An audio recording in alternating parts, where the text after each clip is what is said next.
আল্লাহ রাব্বুল আলামিন বান্দার সকল কাজের হিসাব নেবেন। ওই আয়াতটা আমাকে দারুণ টেনশনে ফেলে দেয়। যারা পারেন সুন্দর করে ঠোঁট মিলিয়ে বলুন, ফামান ইয়া'মাল মিসকালা যাররাতিন খায়রান ইয়ারাহ ওয়া মান ইয়া'মাল মিসকালা যাররাতিন শাররান ইয়ারাহ।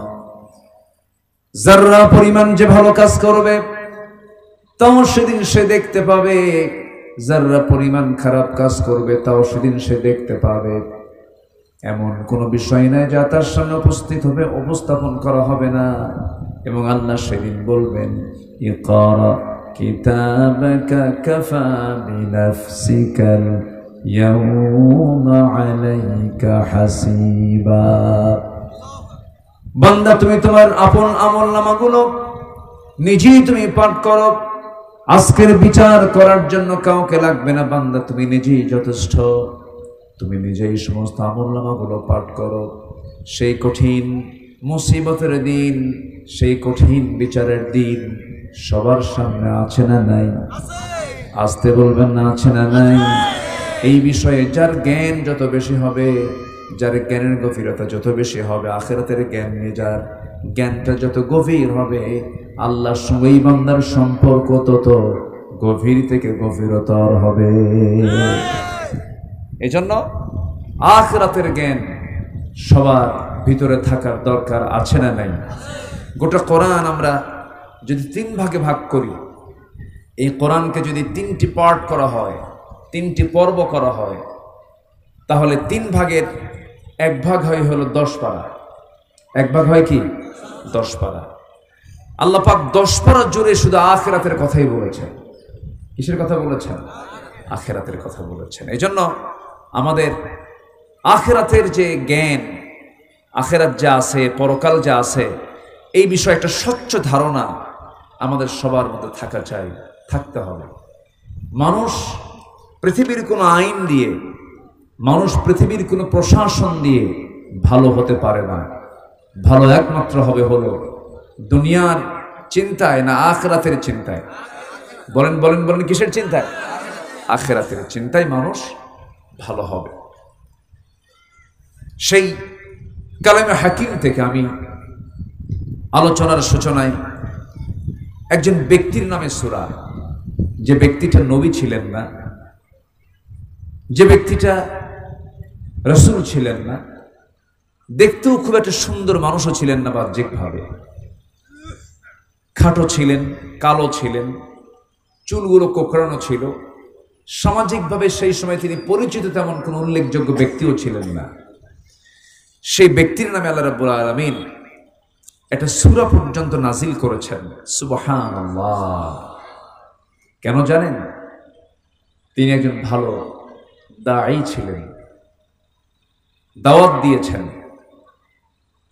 ভালো একজন তিনি উত্তম দাঈ ছিলেন, দ্বীনের দাওয়াত দিয়েছেন, আল্লাহর পথে ডেকেছেন। যেরকম আমি যে কথা বলতে আসছি, এটা একটা দাওয়াত, তালিম। তো এই লোকটার দাওয়াতটা ছিল কিন্তু বাহিরে না, এই লোকটার দাওয়াতটা ছিল হলো বাড়িতে, ভেতরে। এবং তার দাওয়াত আল্লাহ রাব্বুল আলামিন এত সুন্দর করে কবুল করে নিয়েছেন যে হুবহু তার দাওয়াতটা আল্লাহ রাব্বুল আলামিন কোরআনে কারীমের ভিতরে তা উল্লেখ করে দিয়েছেন। জোরে বলি সুবহানাল্লাহ। আমি আপনি হেরে যাব, আমার আলোচনা একদিন হেরে যাবে, কিন্তু সাইয়্যিদনা লুকমান আলাইহিস সালাতু ওয়াস সালাম তিনি এমন একটা ওয়াজ করেছেন যে ওয়াজটা আল্লাহ রাব্বুল আলামিন সর্বকালের সেরা গ্রন্থ কোরআনে কারীমের মধ্যে আল্লাহ তাআলা উল্লেখ করে দিয়েছেন। সুবহানাল্লাহ বলা যাবে না? তিনি তার সন্তানকে 13টা নসিহত করেছেন, 13টা উপদেশ দিয়েছেন। এই উপদেশটা যদি প্রত্যেকটা পরিবারের বাবা, প্রত্যেক পরিবারের মা যদি তার সন্তানকে যদি এই নসিহাগুলো দিত, এই উপদেশগুলো যদি পরিবারে দেওয়া হতো, আসল শিক্ষা কিন্তু স্কুল নয়, আসল শিক্ষা কিন্তু মাদ্রাসায় নয়, আদব, আখলাক, স্বভাব, চরিত্র, মানসিকতা, মানবিকতা, মোহাব্বত, সম্মান, শ্রদ্ধা, স্নেহ, এগুলো সব আসে কিসে থেকে? বলেন, পরিবার থেকে। আচ্ছা, আমার কথা কি বুঝতে পারছেন সবাই? কারো কোনো অসুবিধা নাই তো? আমি না বেশি চিল্লে করতে পারি না। আমার নামের শেষে জিহাদিও নাই। কি আমার কথা কি বুঝতেছেন আপনারা? আমার দেশে তো নামের আগে, নামের পরে অনেক কিছু থাকে। জিহাদি, তুফানি, ঝড় আছে না এরকম, টর্নেডো, অনেক কিছুই থাকে, ঠিক আছে না? কিন্তু আমি তো ছোট্ট মানুষ, আমি খুব জোরে আওয়াজ দিয়ে চিৎকার করেও কথা বলতে পারি না, আমার সে তবিয়তটা নাই। ইন্না আনকারাল আসওয়াত লাসাউতুল হামির, সবচাইতে বড় আওয়াজে কথা বলে হলো গাধা। আল্লাহর কথা। কার কথা এটা বলেন তো? আল্লাহর কথা। তো আমি আপনাদেরকে নিয়ে এই সূরা লোকমানের লোকমান তার সন্তানকে নসিহা করতে করতে ওয়াকসিদ ফি মাশিক ওয়াগদুদ মিন সাওতিক ইন্না আনকারাল আসওয়াত লাসাউতুল হামির, বাবা তোমাদের চলাকে ব্যালেন্স করো, কণ্ঠের আওয়াজকে ছোট করো। বেশি আওয়াজে কথা বলে হলো গাধা। কে সবচেয়ে বেশি আওয়াজ কার বলেন তো? সেই গাধার আওয়াজটা শুনতে খুব ভালো লাগে না? ভালো লাগে? ভালো লাগে না, বিরক্ত লাগে, তাই না? তো সাইয়্যিদনা লোকমান তিনি 13টা নসিহত করেছেন, উপদেশ দিয়েছেন। যদি আমি সময় পাই, যদি সাবজেক্ট আমার এটা না, আমি অন্য আয়াত তেলাওয়াত করেছি, তো যেহেতু তার নামটা আসছে, আমি আমার আলোচনার ফাঁকে এক লাইনে এক তালে আমি 13টা উপদেশ আমি শাব্দিকভাবে বলে যাব। এটা যেন আমাদের প্রত্যেকটা পরিবারের জন্য আমরা ট্রিট করতে পারি, এটা যেন প্রত্যেকটা পরিবারের জন্য আমরা এটাকে প্রয়োগ করতে পারি, এই তৌফিক সবাইকে দান করুন। একটু জোরে বলি আল্লাহুম্মা আমিন। আলোচনা বস্তুনিষ্ঠ হওয়া উচিত। চিৎকার করে লাভ কি? হাসিনা তো নাই, চিৎকার করে লাভ আছে? এই যে কিছু কিছু আলোচক আমি দেখি মঞ্চ উঠি 2 ঘন্টা গালাগাল, আছে কিনা বলেন? নাই তো, সে তো চলেই গেছে। 16 বছর তো কম জ্বালাইনি আমাদের। মাহফিলে উঠলেই এই যে দেবহাটা, পাশেই তো না? পাশে উপজেলার নাম কি? দেবহাটা। দেবহাটা কোন দিকে? এইদিকে তো হওয়ার কথা। জি, দেবহাটা মানে আমি এটা মনে রাখি হলো, প্রথম হলো সাতক্ষীরা, এরপরে এদিকে আসলে, দক্ষিণের দিকে আসলে প্রথমে দেব, এরপরে কালী, এরপরে শ্যাম। কথা বলছেন নাই? প্রথমে কি? আগে দেব, এরপরে কি? কালী, এরপরে কি? শ্যাম। কোনটা বাদ দেননি আপনারা, সব নিয়ে আসেন, কিন্তু কোথাও কোনো দেবও পাই না, কালীও পাই না, শ্যামও পাই না, সব মুসলমান জনপদ। বলি আলহামদুলিল্লাহ। হয়তো এক সময় ছিল, আমরা হিন্দু ভাইদেরকে কখনোই গালমন্দ করি না।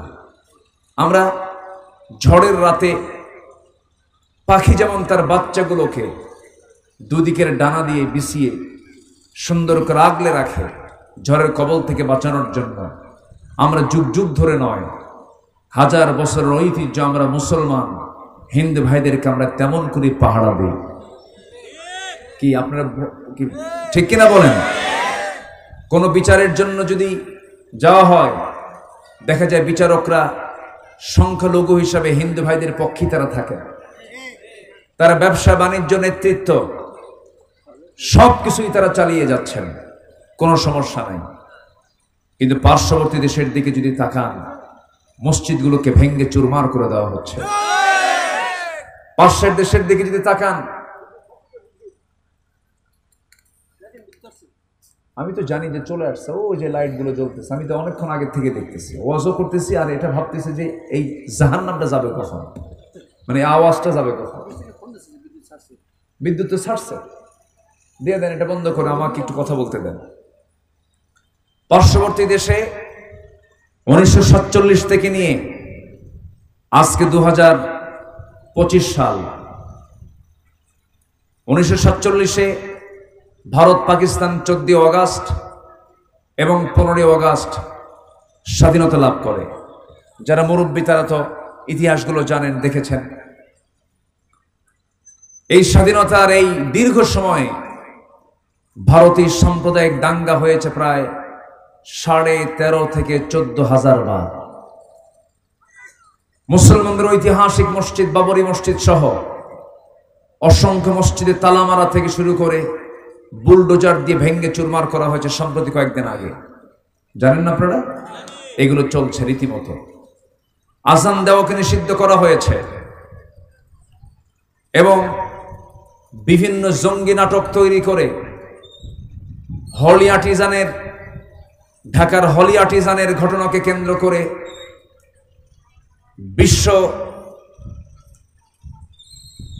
বিশ্বমানের একজন স্কলার, একজন দায়ী ডাক্তার জাকির নায়েককে ঢাকার হলি আর্টিজানের হামলা, জঙ্গি মামলার সেই অজুহাতে সেই ধোঁয়া তুলে ভারত সরকার জাকির নায়েককে দেশ থেকে বিতাড়িত করে, তার নাগরিকত্ব বাতিল করে। এগুলো সব একই সূত্রে গাথা। কয়েকদিন আগে এই ভারতের কাশ্মীরে একটা হামলা হয়েছিল। সে হামলায় 26 জন মানুষের জীবন যায়। একটা ইস্যুকে কেন্দ্র করে এখন চরম উত্তেজনা চলছে। ভারত পাকিস্তানের প্রাথমিক চরম উত্তেজনার কিছু নমুনা আমরা লক্ষ্য করছি। আজকে বাঘ সিংহকে দেখে মানুষ যতটুকু না ভয় পায়, আজকে মানুষকে দেখে তার চাইতে বেশি ভয় পায়। আমি কি ভুল বলছি? গোটা পৃথিবী একটা জ্বলন্ত কড়াই হয়ে আছে। হাজার হাজার অ্যাটম বোম তৈরি করে রেখেছে।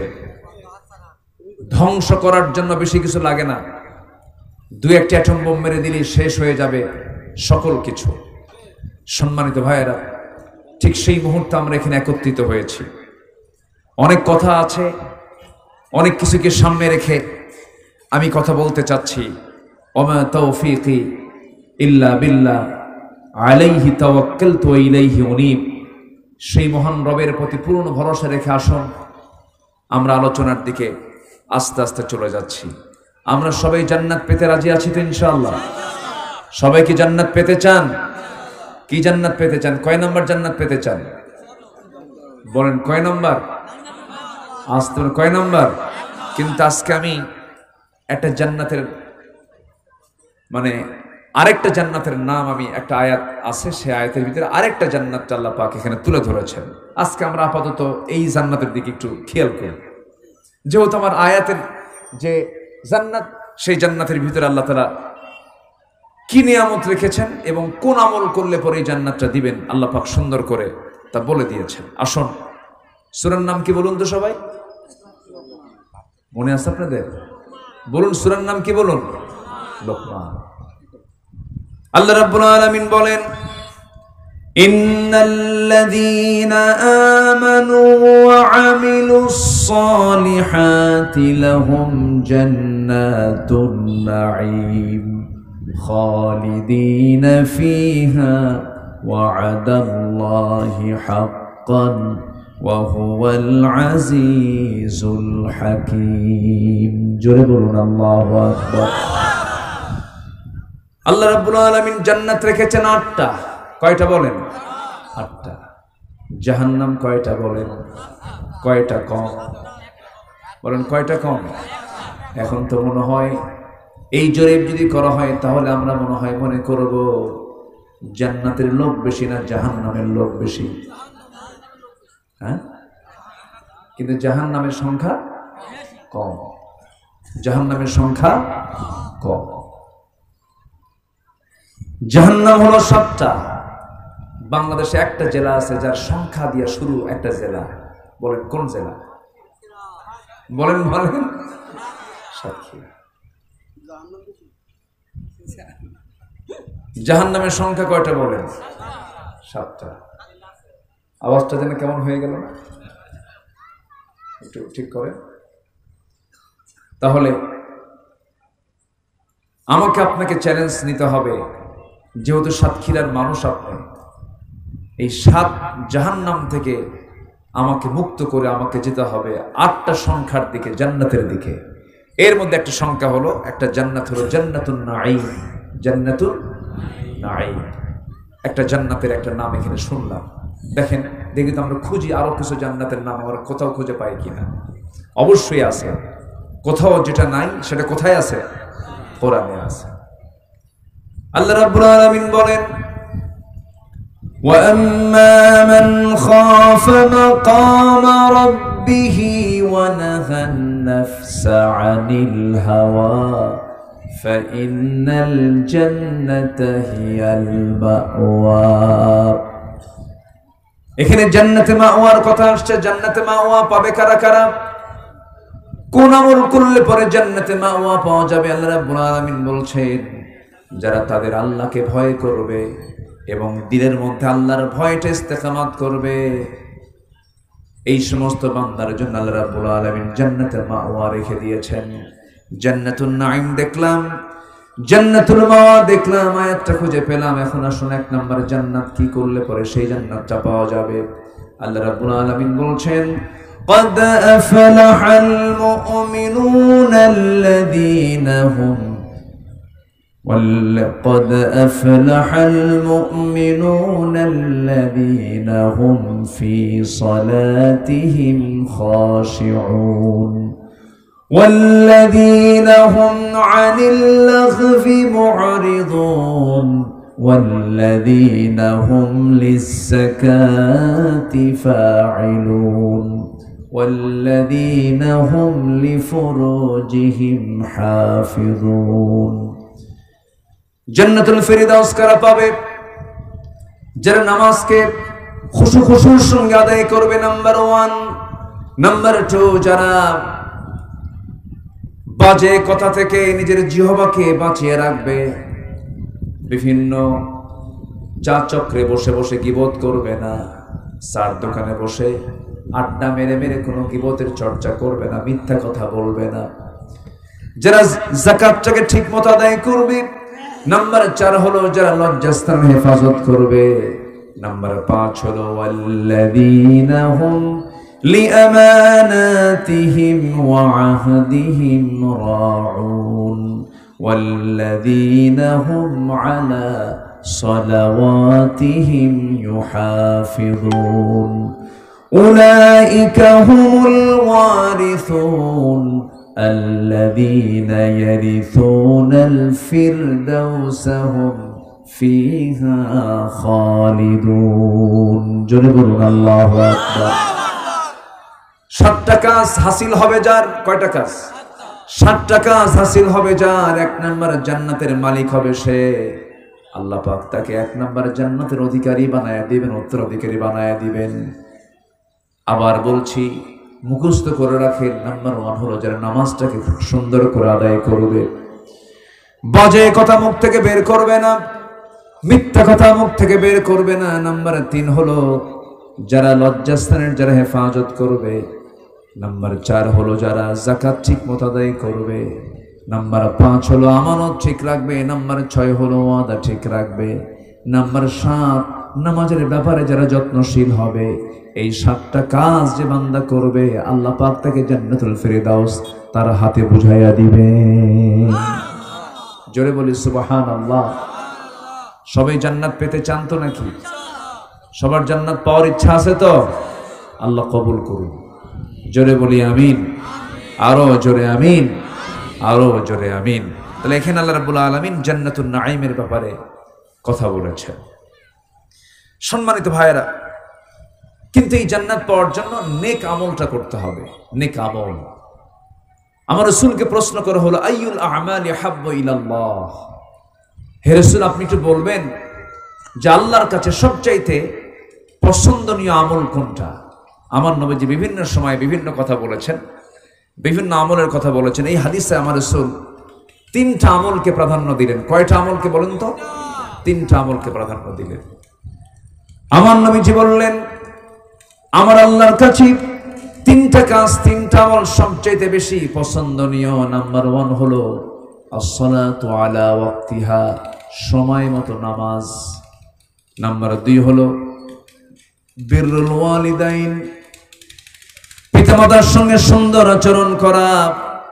নাম্বার 3 হলো আল জিহাদ ফি সাবিলিল্লাহ, আল্লাহর রাস্তায় জিহাদ করা। কয়টা বলেন? কয়টা বলেন? 3টা। তাহলে আল্লাহর কাছে পছন্দনীয় নেক আমল কোনটা? রাসূল বললেন 3টা। নাম্বার 1 হচ্ছে কি বলেন? বলেন সময় মতো। বলেন কি মতো? বলেন আসসালাতু আলা ওয়াক্তিহা, সময় মতো নামাজ পড়া। বুড়াকালে না যুবককালে? বুড়াকালে পড়ার দরকার নেই, আসতে কয়। কিন্তু কোন কালের গুরুত্ব বেশি বলেন? কিন্তু এখন মসজিদে খুঁজে পাওয়া যায় যুবক বেশি না বুড়া বেশি? বুড়া বেশি। কি ঠিক আছে না? বিশেষ করে ফজরের নামাজে তো খুঁজেই পাওয়া যায় না। মসজিদ টাইলস, মসজিদে এসি লাগানো, কিন্তু ফজরের সময় গিয়ে দেখা যায় মুসল্লি মোট 3 জন, একটা ইমাম, আর একটা মুয়াজ্জিন, আর একটা খাদেম। যদি চাকরি না থাকতো এই 3টাও থাকতো না। বাস্তব তো। মসজিদ লক্ষ লক্ষ, আমার দেশে, পৃথিবীতে একটা দেশ মসজিদের দেশ, বলেন কোনটা? বাংলাদেশ। এত মসজিদ আরবেও নেই। কথা বুঝতেছেন কি? এত ঘন মসজিদ, মানুষ তো কম না। আমার দেশে প্রায় 20 কোটি মানুষ, বেশি ছাড়া কম না। এত মানুষ তো আরবের যতগুলো দেশ আছে, মিডল ইস্টে যত আছে, মধ্যপ্রাচ্যে এত মানুষ নাই। সম্মানিত ভাইয়েরা, কিন্তু এত মসজিদ, মুসল্লি বেশি না কম? বলেন মুসল্লি বেশি না কম? বাজারে লোক বেশি না মসজিদে লোক বেশি? কিন্তু কিসে লোক বেশি থাকার কথা ছিল? মসজিদে। বাজারে বেশি লোক, মসজিদে লোক নাই। অথচ আমার নবীজি নিজেই বলে দিয়েছেন, আহাব্বুল বিলাদি ইলাল্লাহি মাসাজিদুহা ওয়া আবগাদুল বিলাদি ইলাল্লাহি আসওয়াকুহা। আমার আল্লাহর কাছে সবচাইতে প্রিয় জায়গা হলো আল্লাহর ঘরগুলো, মসজিদগুলো। আমার আল্লাহর কাছে সবচেয়ে প্রিয় জায়গা হলো বাজারগুলো। বাজারে প্রয়োজনীয় কাজ সেরে তাড়াতাড়ি বের হয়ে আসা উচিত। বাজারে বেশি আড্ডা দেওয়ার দরকার নাই। কিন্তু বান্দা বেশি আড্ডা মারে কোথায়? কোথায়? শুধু এমনি এমনি বসে থাকে না, বিড়িও খায়। বিড়িও খায়, বিসমিল্লাহ কয় নাকি? বিড়ির আগে বিসমিল্লাহ কয় না? আবার বুড়ো চাচারা পান খান, আবার দোয়া একটা বানায় নিছেন, আল্লাহুম্মা বারিক লানা ফিহি তাম্বুলানা। ঠিক আছে না?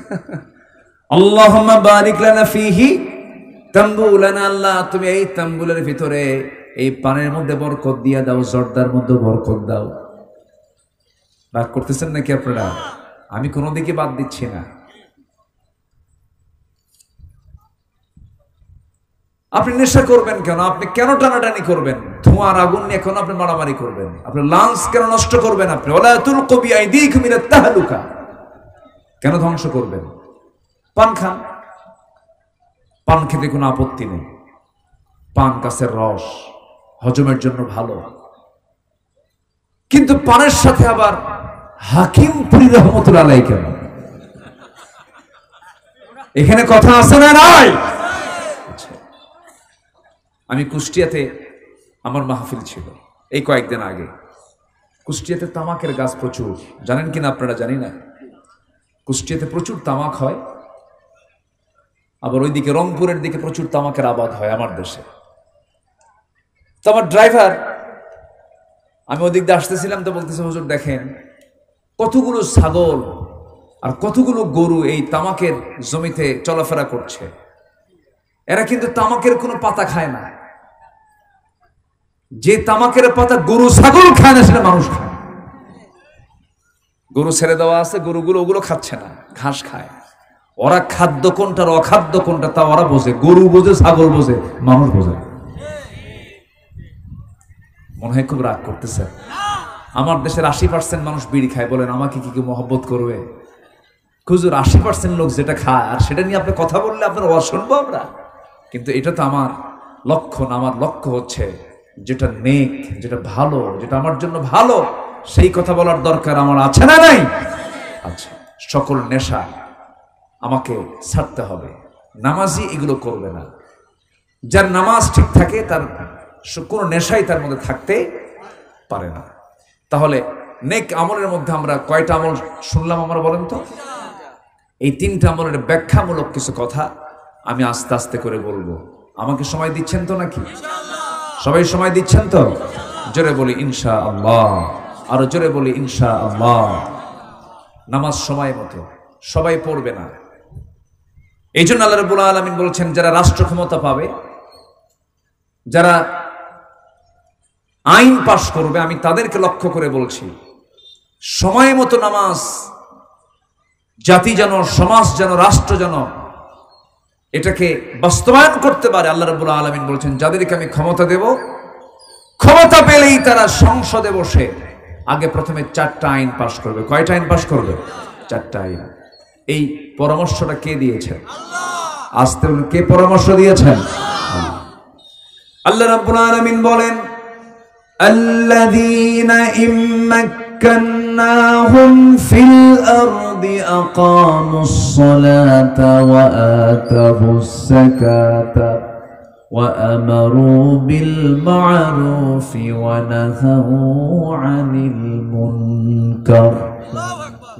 আমি দুনিয়ার জিন্দেগিতে যাদেরকে রাষ্ট্রীয় ক্ষমতা দান করব, তারা রাষ্ট্র ক্ষমতা পাওয়া মাত্রই তারা 4টা আইন আগে কার্যকর করবে। নাম্বার 1 হলো তারা নামাজ কায়েম করবে। এই 54 বছর আমার দেশে যারাই ক্ষমতায় আসছে, নামাজ তো দূরের কথা, তারা পাশ করেছে মদের আইন, পাশ করেছে সুদের আইন, পাশ করেছে বেশ্যাবৃত্তির লাইসেন্স দিয়েছে। নাউজুবিল্লাহ বলবেন না? আরো জোরে বলেন নাউজুবিল্লাহ। আমার এই বেশ্যাবৃত্তির লাইসেন্স দিয়ে নারী সংস্কারের নামে যৌন কর্মীদেরকে এটা শ্রমিক হিসাবে, তারা শ্রমিক হিসাবে কাজ করবে, তাদের সে অধিকার দিতে হবে। নাউজুবিল্লাহ বলবেন না? নারী সংস্কারের একটা আবেদনপত্র বর্তমান উপদেষ্টার কাছে তারা উপস্থাপন করেছে। সেই কমিটির ভিতরে একটা আলেমের নাম নাই, বরঞ্চ সেখানে বলা হয়েছে এক জায়গায় পুরুষের ক্ষমতা ভেঙ্গে করো সমতা। মানে কি? পুরুষের নাকি খুব ক্ষমতা, এটা ভেঙ্গে করো কি সমতা।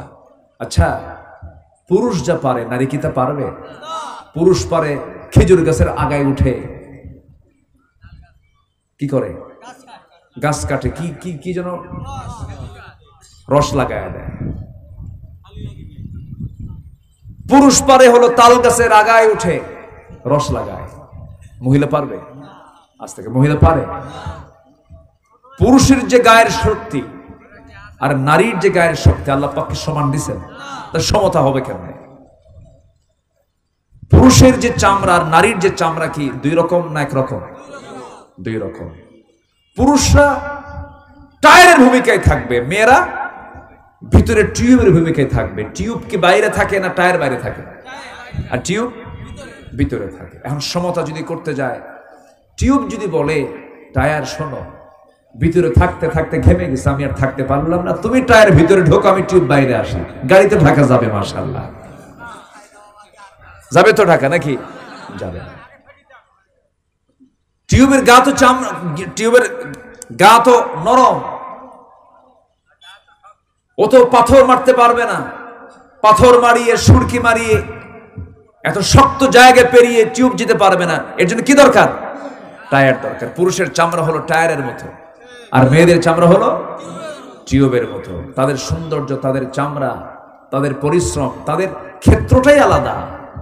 বাচ্চা প্রসব করে কে? বাচ্চা লালন করে কে বলেন? কার পেটে বাচ্চা দিয়েছেন? আল্লাহ মায়ের পেটে দিয়েছেন। তো আল্লাহ মায়ের পেটে বাচ্চা দিয়া তাকে ওই খেজুর গাছের ডালে উঠায় দিবে নাকি? আগে উঠায় দেবে। তাহলে যে কথাটা বলা হচ্ছে পুরুষের ক্ষমতা ভেঙ্গে করো সমতা, অবশ্যই এগুলোর পেছনে একটা অশুভ শক্তি কাজ করছে। আসতে বলবেন না, জোরে বলুন ঠিক কিনা? শত শত বছরের ইতিহাসে আমেরিকায় একটা প্রেসিডেন্ট পাবেন না কোনো মহিলাকে তারা বানাইছে। তারা ঠিকই বোঝে যে কাদেরকে ক্ষমতায় নিয়ে আসতে হয়। কি ঠিক আছে কিনা বলেন? একজন নবী নারী ছিল, এরকম কোন ঘটনা আছে? সকল নবীকে আল্লাহ পাক কি বানিয়েছে? পুরুষ থেকে বানিয়েছে। এগুলো খেয়াল করতে হবে, বুঝতে হবে। আজকে একটা নারী জেনার লাইসেন্স নেবে, এই লাইসেন্সটাকে বৈধ করার জন্য, লাইসেন্স তো বৈধতা, এবং এটাকে প্রমোট করার জন্য তাদেরকে শ্রমিক হিসেবে অধিকার দিতে হবে। এটা তাদের শ্রম, এটা তাদের কি শ্রম। এইভাবে কথা বলতেছে তারা। এবং উন্মুক্ত গর্ভপাত, যার বীজই আসুক না কেন, যার স্পার্ম আসুক না কেন, উন্মুক্ত গর্ভপাতের নিশ্চয়তা দিতে হবে।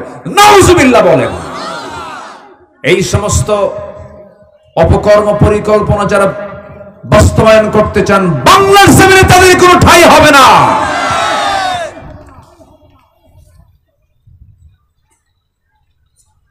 ডক্টর ইউনূস ক্ষমতায় এসেছেন। আমরা সদ্য 5 অগস্টের এই জুলাইয়ের আন্দোলনের মধ্য দিয়ে ব্রাহ্মণ্যবাদী সে অপশক্তির করাল গ্রাস থেকে আমরা মুক্ত হতে পেরেছি।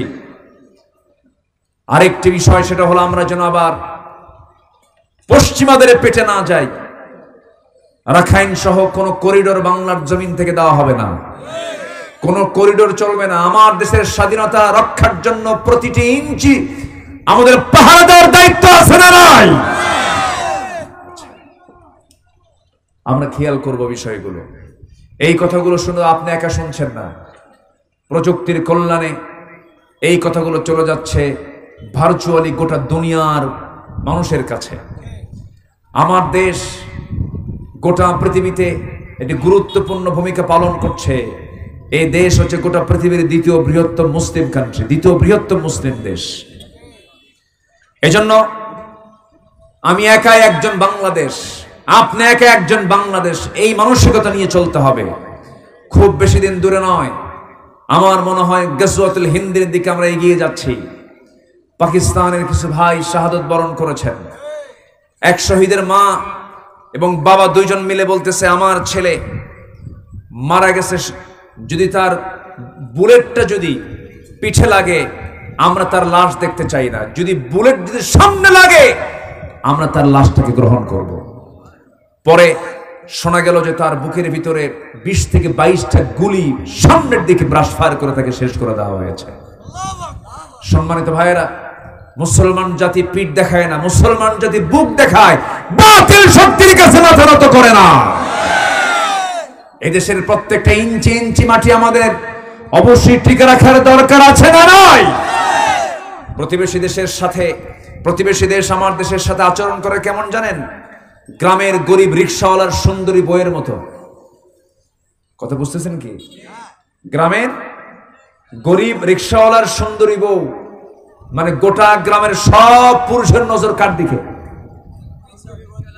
গরিব সুন্দরী। তা আমরা হয়ে গেছি গরিব সুন্দরী রিকশাওয়ালার বইয়ের মতো। ভারত শুধু, অপশক্তিরা শুধু বদনজর দিচ্ছে। সকল বদনজরকে উপেক্ষা করে আমাদের স্বকীয়তা, আমাদের স্বাধীনতাকে সমুন্নত আমরা রাখবো। জোরে বলি ইনশাআল্লাহ। ৭১ দেশ স্বাধীন করেছে আমাদের মুরব্বীরা, আমাদের পূর্বপুরুষরা, বাপ দাদারা। ২৪-এর আন্দোলনে, জুলাইয়ের বিপ্লবে আমার সন্তানরা একটি বিশাল পরিবর্তন এনেছে। আরো রক্ত দেওয়ার প্রয়োজন হলে পরে রক্ত দেব। আরেকটা বার আমরা জাগিয়ে উঠব। সকল আইনকে পরাজিত করে আল্লাহর দ্বীনকে বিজয় করার জন্য রাজি আছেন কারা কারা? হাত উঁচু করে দেখান মুসলমান।